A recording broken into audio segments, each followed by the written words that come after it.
A danna mana wannan alama na subscribe na jan rubutun nan, sannan sai a ainihin danna ƙararrawan sanarwa, sannan a yi danna lakin kuma a yi sharing nashi zuwa ga 'yan uwa almajirai domin su amfana. A'udhu billahi minash shaitanir rajim. Bismillahir rahmanir rahim. Assalamu alaikum wa rahmatullahi ta'ala wa barakatuhu. 'Yan uwa barkanmu da wannan rana mai tarin albarka, ranar Litinin. Insha Allah ta'ala yau ma ga mu ɗauke da wasu muhimman sirruka masu matuƙar ƙarfi da amfani insha Allah ta'ala. To za mu je dai ga bayanin sirrukan. Sirri na farko dai shine watan sirrin kwalara ne. Idan irin cuta haka ya shigo gari ko wani kwalara da yake samun mutane irin na duk shekaran nan, to insha Allah ta'ala aka yi watan aiki da wannan, biznillahi ta'ala ba zai kama ka ba da kai da 'ya'yanka in kayi ko da duk wanda ma yi. Yanda ake shine ana rubuta wannan ayoyi da aka gani, za a rubuta su kafa ɗaya a wanke, sai a matsa lemun tsami. Idan aka matsa lemun tsami a ciki guda ɗaya sai a sha. To idan kuma mutane da yawa ne sai a rubuta kafa bakwai, a matsa lemun tsami guda bakwai, kowa da kowa ya sha. To insha Allah ta'ala Allah zai kare mutum daga wannan kwalara ko da wani sabon cuta ne ko wani masifa ta shigo gari ko ta shigo ƙasa. To sai dai kaga wasu suna yi biznillahi ta'ala, amma kai Allah zai tsare ka da duk ma wanda ya yi biznillahi ta'ala. Za ku ga nan ayoyin nan insha Allah lalle kuwa haka ake rubutawa. Sai kuma sirri na biyu, shi wannan sirri ne jalabi ne na samun kuɗaɗe masu yawan gaske, masu na fatahi, wanda wannan sirri ne na jalabi mai girma, sannan kuma yana da ban mamaki ƙwarai wajen samun kuɗi, sannan yana da ban al'ajabi wajen dai har ila samun kuɗi a wajen mutane gaba ɗaya. To wannan sirrin Yahudu da Nasara da kuma sauran dukkan ƙabilai na duniya, hakika malamansu suke da wannan sirri, sannan kuma ba su yawaita wato bayyana shi ko ba da shi ba saboda tasirin shi da ƙarfin shi. Face sai wanda suka yarda da shi ya musu hidima, to shi ne za su ba shi wannan sirrin. Sirri ne mai ƙarfin gaske. Yanda ake yi, za a rubuta wannan sunaye, za mu rubuta muku shi. Wannan sunaye za a wato rubuta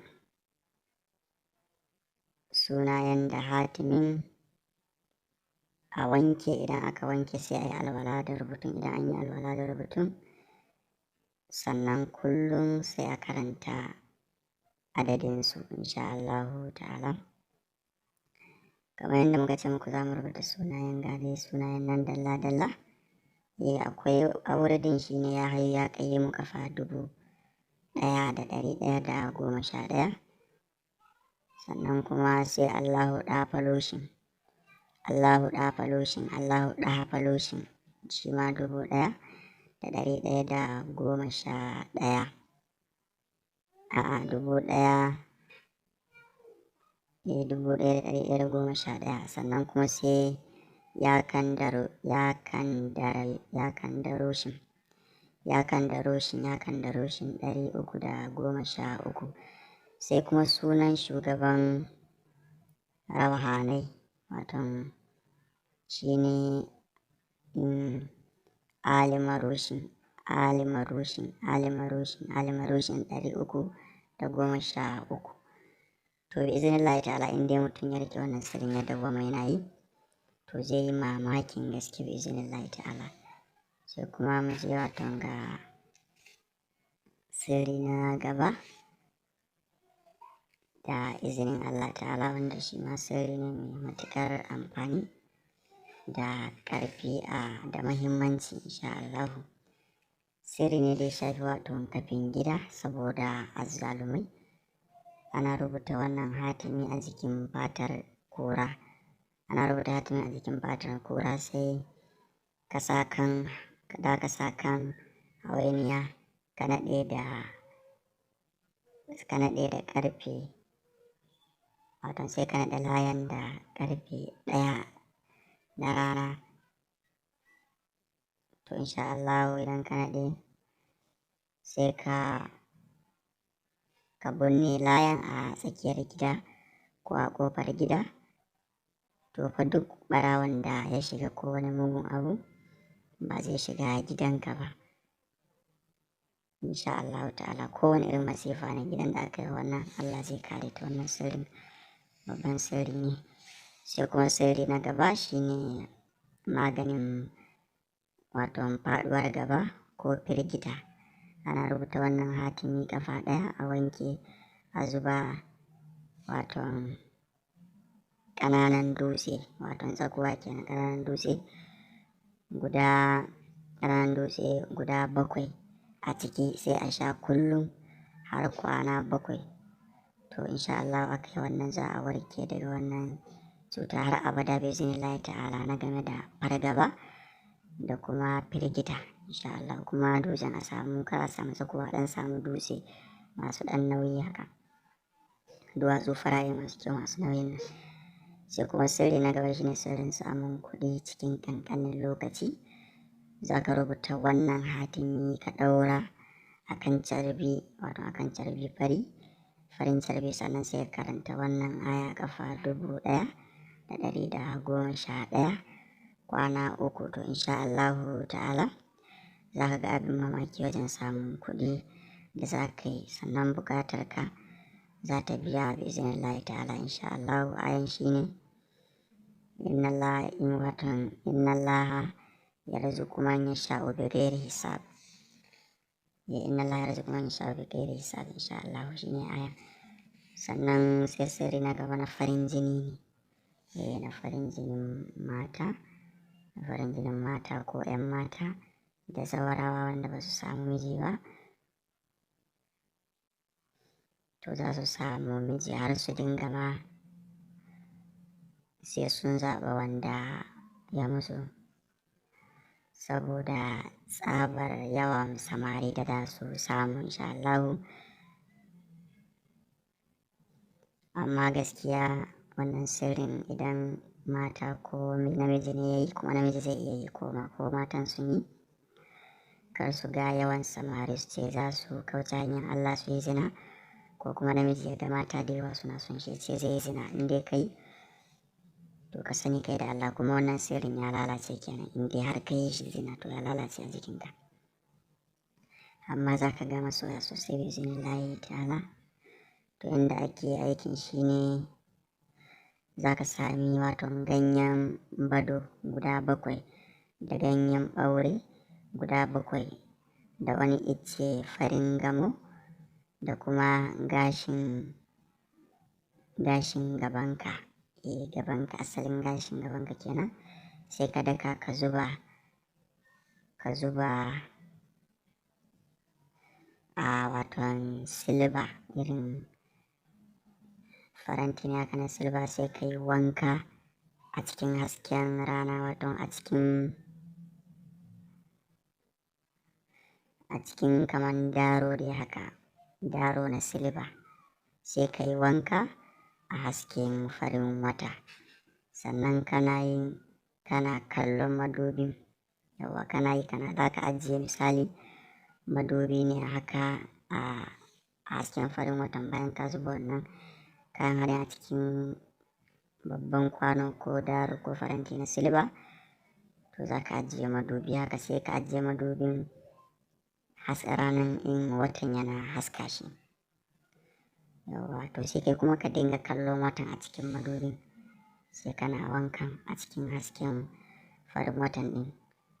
To idan ka gama, to za ka sha mamakin wannan sirrin biznillahi ta'ala. Sannan za ku ga wannan sakandami ana rubuta shi ne fa. Yawa ana rubuta shi ne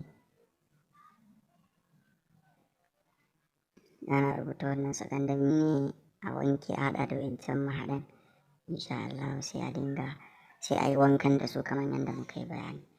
Sai kuma mu je sirri na gaba, shi kuma sirri ne na wato juyo da hankalin mace ko namiji zuwa gare ka. Za ka rubuta wannan sirri a jikin takarda fara guda 11, sai ka yi laya ka ajiye in ka jefa a ruwa mai gudu, sannan ka karanta wannan ayar kafa 313. To insha Allah ta'ala za ka ga abin mamaki, za ka sami rinjaye ga duk wanda kai wannan ayar, duk wanda kai wannan sirrin ko mace ko namiji, za ka hankalinta zai juyo kanka insha Allah ta'ala. Ayan shi ne fa innakum galibuna, za mu rubuta muku shi ma insha Allah. Wannan sirrin mujarrabi ne izinillahi ta'ala. Sai kuma sirri na tsarin kai babba, insha Allah sirri ne na tsarin kai babba kuma ba karami ba. Yanda ake yi, za ka sami sassaƙen kuka da sassaƙen gamji da sassaƙen gawo da 'ya'yan kokoki, wato 'ya'yan kokoki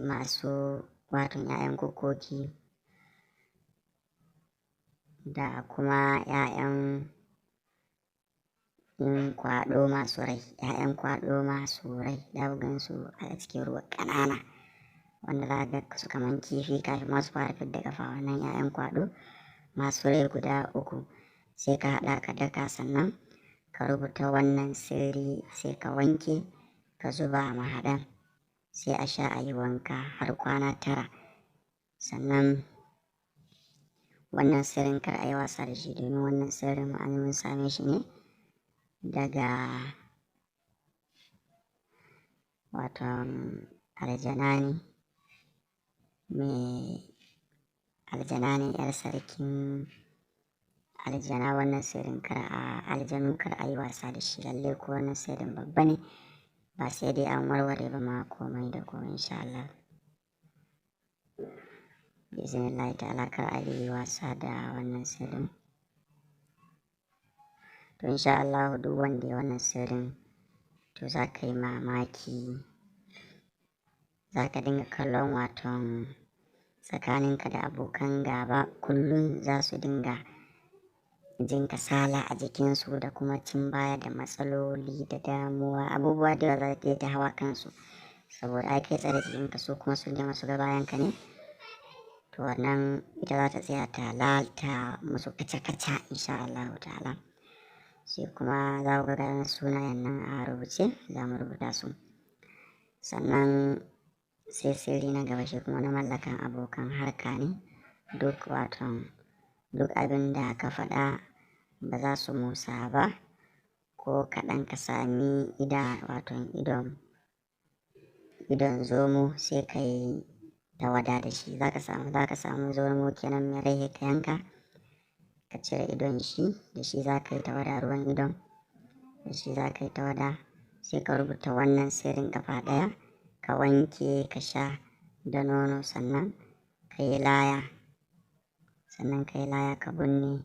To za ka ga abin mamaki insha Allah ta'ala. Bayan ka rubuta ka sha, za ka sake rubuta ka yi laya ka binne. Za ku ga sunayen nan a rubuce, kuma wa'annan minjaye na cikin sunayen ayoyin ne da kuma waton sunayen da wasu harafai na lambobi za ku gani. Sannan ku duba da kyau, minjayen da hakurin duka za a bubbuɗe, duk gunda ga minjaye da hakuri za ka buɗe shi, lalle kuwa minjaye da hakuri za ka buɗe shi. Amma gunda aka rubuta inni amantu bi rabbikum, to wurin da aka sa inni amantu, to minjayen wurin ba za ka buɗe shi ba, amma na bi rabbikum minjayen kum ɗin nan za ka buɗe shi insha Allah. Lalle haka ake. Sannan a ƙarshen wannan lambobi da na na wato lambobin Arabi da kuka ga an sassaka nan a ƙarshe za ku ga an sa Allahu, shi ma hakurin za ka buɗe ka sa. Sai kuma sirri na gaba shi kuma na wato maganin cire soyayya ne, wato maganin cire soyayyan wani a zuciyar wata, babu faɗa babu zagi, sannan za su rabu cikin sauƙi ba tare da an ji kansu ba faɗa ba komai. Da ake wato kamar sirri raba soyayya kenan, shi ne da ake za ka samu ƙasar shuri ja da kuma ganyen tumfafiya da waken gizo, sai ka daka ka zuba ka yi laya. In ka zuba da ka yi laya wato in ka rubuta wannan hatimin kenan da wannan aya, yau za ka sa sunayensu kamar yadda kuka gani, sunan ɗaya ta sama ɗayan ta ƙasa, sai ka zuba wannan mahaɗan ka yi laya. Idan ka yi laya sai ka binne a ɗakin ɗaya daga cikinsu, ko na macen ko ɗakin namijin sai a binne, ko kuma a binne a makabarta. So za su rabu cikin kwana 3, za su rabu. Wannan sirrin mujarrabi ne, ga nan ayan nan insha Allah za ku ga rubuce, lalle kuwa insha Allah. Sai kuma sirri na gaba sirri ne wato na mallakan budurwa, komai wato jinkanta komai buwayanta yadda ake yi shine za ka rubuta wannan sirrin, za ka ga yadda wannan sirrin zai ma aiki da izinin Allah ta'ala a kanta insha Allah ta'ala. Za ka rubuta wannan sirrin ƙafa 3 ka shafe fuskanka, sai kuma ka yi haka haka kuma za ka yi har kwana 3. To wannan sirrin babba ne, mujarrabi ne, sannan ana rubuta sirrin a jikin madubi. Za ka yi wannan rubutu, za ku ga nan hatimin ga kuma wani aya nan a gefen hatimin, duka za a haɗa shi a rubuta duka da yadda kuka gani. Gunda aka buɗe nan min jaya na za ka sa sunayenta a wurin. Masha Allah, bari mu tsaya a nan sai mu ɗaura kuma na gaba insha Allah.